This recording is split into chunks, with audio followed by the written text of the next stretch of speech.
I'm on my way to pick up a second-hand kiln that is not working, that I'm buying for $600. But this is a good brand.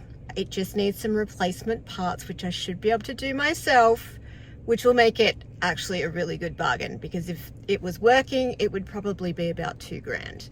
So I just have to drive an hour and a half and lift several hundred kilos on my own. But I have a plan. So this is a motorcycle lift, and it can lift 680 kilos. It's basically a mini hydraulic scissor lift. Did I hire it? No. I bought it brand new for $220, but I figure I can hire it out to others who might just need it for one use. Or my brothers and nephew who race motorbikes might be getting a great Christmas present. This is absolutely terrifying. Really? I mean, terrifyingly impressive. This is the best. I'm keeping that audio in.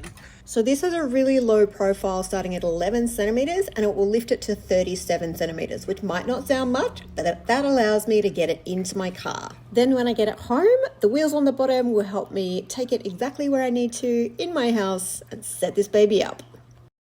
We did it. Well, I did it. You supervised. Thoroughly supervised. Thanks, Joe. As in, We're in. contributed nothing. No, you were the brains. I was just the brawn. That was amazing. Thank you, Joe.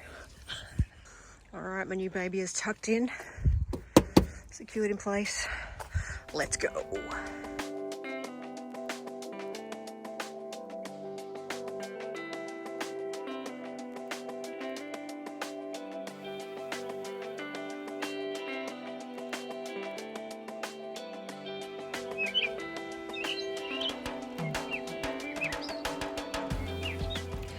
Good morning.